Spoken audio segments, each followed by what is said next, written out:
Hello, welcome to my channel. I'm here doing a story time. This is part 17 of the story time. I've got Vivian playing in the background for us. And we are on, like I said, part 17. My divorce had just became final. We had just gotten a closing date for the house, but I forgot to mention July. My sister, the same one who had the dogs at my house, she called me and she's like, hey, I just had an interview at this place for this job, but they're also hiring for this other position. You should apply. And I was like, oh, okay. Like, this was July 27th. It was the day before my birthday. And so I hop on my computer and I do like the online application for this job and I fill it out. And I'm like, okay, I applied. We'll see what happens.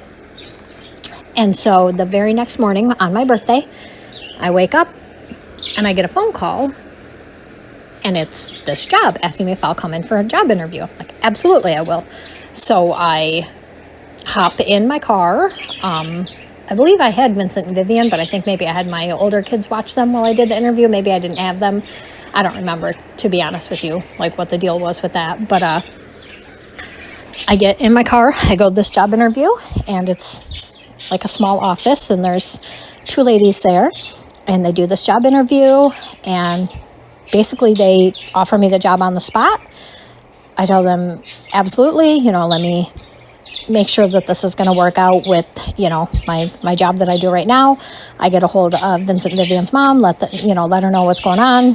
Vivian would be starting kindergarten in the fall, so she, I would still be able to watch them in the morning because of the hours of the job. But in the afternoon, I would have to have my older kids get them off the bus and stuff. She said that was fine. It was no problem. So we worked all of it out, made sure that I would still, that I'd be able to start this job. So I called the people up, told them, yep, I'll take the job. We're great. My start date was in August. I had like 2 weeks or so before my job would start. And so that was awesome. So I had this new job, had a closing date for my house, and my divorce was final, and I had a month left until the PPO expired. So I talked to the kids, and they decided that, since they knew that their dad was going to get a place, we should let the PPO dissolve so that way they can see their dad without it having to be supervised anymore. And they were fine with that. Well, actually, they didn't want to see him at all.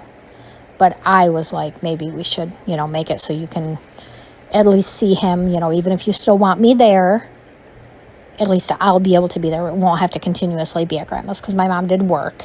And it was, it was just, I don't know. I felt like we were imposing, even though my mom didn't care, like she didn't mind. But anyway, so I decided, if he's going to be, he had been on probation. He was clean now. He was sober now, as far as I knew, because he had to drug test for probation. He had a job because that was another condition of his probation. He was required to have a job, and he was paying child support. So, we had all of that going. And so we went, actually, you know what? I just realized he was not paying child support yet at this point. They had not set child support. We had only done the supervised visitation. I'll get to child support in a minute. But so I opted to not renew the PPO starting in October. It was going to expire October 13th, or 14th, which is when it was granted originally. So we got the closing date for the house, and then it was contingent that I had a month to move out and get a new place. So I'm looking. I'm, trying to find all these different houses to rent, all this stuff, because I was too new to my job. I couldn't buy anything yet. And so I was checking out all these different houses, and I'm telling you, every single house that my kids and I looked at smelled like dog pee. I don't know what the problem is in this town, why people just let their dogs pee all over their houses, but every single house smelled like dog pee. It was so upsetting.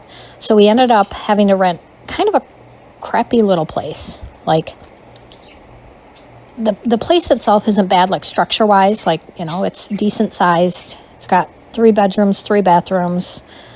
you know, it's okay. Each one of my kids has their own bedroom and their own bathroom. I sleep in the living room. It's fine. It is what it is. But the problem is it leaks everywhere. Everywhere. I mean, literally since I moved in, it's been like a sitcom. We have had nothing but problems with this house. You could have made an entire 9-season series about the problems that this house has. But we're in it for now. This is where we live. We've been here almost 3 years now. That's not the point. The point is we found a place. We moved. I not sold my van. I gave my ex-husband back the van. I bought a new vehicle. And we decided to start our new life. He had started dating somebody, I'm not exactly sure when, a while back. So he was in a relationship and they got a place together. And we had another mediation hearing for custody. So we go in there, and basically because of the fact that he had a felony against one of our children, even though he took a plea deal, they gave me sole legal and physical custody. The kids could see him at their discretion. If they wanted to see him, if they wanted to go stay at his house, they were allowed to. They did not have to. I was actually the one who pushed for him to be able to at least like video call them or call and text them, you know, once a week or so he could at least, you know, see how they were doing. And they agreed to that the children did not have to answer, but he was allowed to reach out to them and try to talk to them, but they were not forced to answer. They could choose if they wanted to go stay at his house or not. So I got home and I explained and they did set child support. He was at the max child support, and he had to go all the way back to the previous, you know, till when we split. So he was pretty far behind on child support from the get-go. But it is what it is.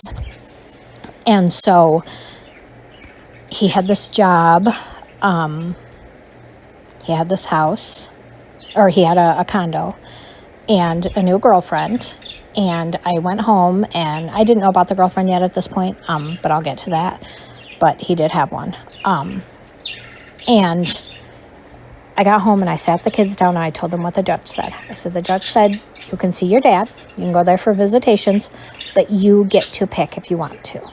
And they said, okay, well, we don't want to do whole weekends, but what if we just did like one Saturday night every other week? I said, yeah, absolutely. Whatever you want. It's up to you. So at this point, the PPO had been lifted. So I was able to transport my kid back and forth, my kids, and I was able to speak freely to my ex-husband. So I got a hold of him. I let him know what the plan was, and we set it up. In the meantime, a friend of mine, my friend James, the one who had, you know, talked me out of divorcing during the 2016 cheating incident, he had gotten a hold of me and told me that he moved back to town. His wife left him for another man. So he was back in town. He was renting a place. Did I want to, you know, get together and hang out? So, you know, the kids and I started hanging out with him a little bit here and there. And so the very first time that my kids had to go to their dad's for an overnight, he knew that I was just absolutely losing it about it. Like, that's the first time that my kids had gone. I mean, they had gone to sleepovers and stuff, but I had to drop them off to him, and it was the first time that they were going to be alone with him. And I didn't know about the girlfriend yet at this point. So he had me come to his house and hang out with him and his daughter, who he had, you know, for the weekend, to, you know, kind of chill me out and take my mind off of it. So I did, and, you know, everything went fine with the kids. You know, I hung out at his house for a couple hours, and then I went home, went to bed all by myself. Actually, I think my oldest was here too, because obviously he still lives with me. And everything went fine. I went and picked up the kids the next day, and that's when they told me that Dad had a girlfriend. They told me her name and that she lived with him. And I thought it was weird that I didn't see her, because, like, he actually had me come in and, like, check out his place. He showed me the kids' bedrooms, everything. I'm assuming he must have had her hiding in his bedroom, because he did not show me his bedroom. So for the first, like, few months of their relationship, when the kids would come there, he didn't even mention her. He hid her from me. And I thought that was really, really, really weird. But I didn't say anything because I didn't care. So then I'll get to how visitation ended in the next video. Thank you so much for watching. Please subscribe to my channel if you haven't already, and I'll see you next time. Bye.